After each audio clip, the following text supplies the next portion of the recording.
Hey gang, wanted to talk with you a little bit today about some mods you can do for your 226. So if you're running a P226, largely because you are in California, Stan, and the P320 is not readily available, these are some mods that I've done with my P226 to make it run a lot better than the standard. So I took a standard P226 frame and everything, and I pretty much gutted this thing. So what I did on this one is I put the Pro Cut slide on it obviously from SIG, mounted the Romeo 1 Pro on it, and it talks really well to it.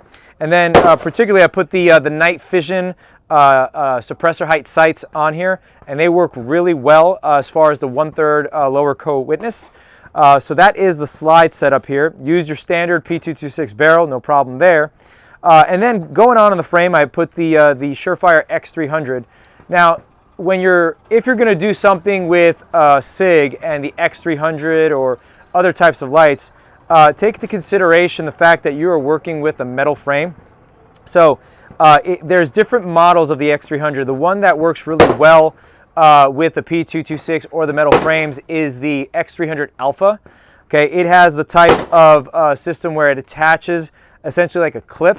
And that clip can be cinched in really well to the rail system on that 226. Unlike the Bravo is basically a screw-on bolt that you screw in and everything. Now the problem with the bolts is that with the vibration of the firearm and the metal frame, it likely will walk out over time, causing some things to get loose and the 300 to really just come off. So if you're going to put a 300 on there, I recommend the 300 Alpha for that reason. Another thing that I did here is I reworked the trigger system entirely. This particular 226 came with the standard trigger that's a little bit more pronounced on the curve. I swapped that out for a less pronounced curve. In fact, I took it off a P229 Elite and put it on there. Used the stock trigger bar. But then I reworked the sear spring and the sear put to the short reset trigger system, and then worked the hammer strut to reduce the amount of pressure needed to actually work that trigger. So the action on this particular trigger is really light in double action.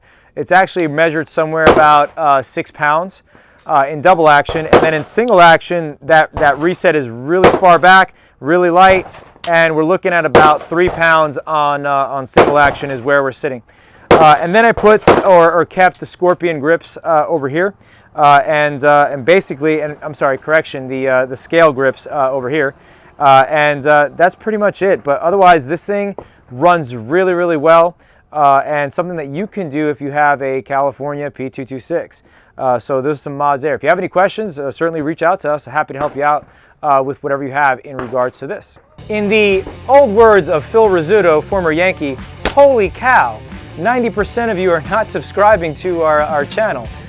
Do us a favor, like the video, subscribe to the channel so you don't miss a one. We drop a video every Tuesday. I promise you we're not going to spam you. We're not going to call you 10 times a day. We just want you to subscribe to our channel and support us so that way we can actually continue to pump out content for you.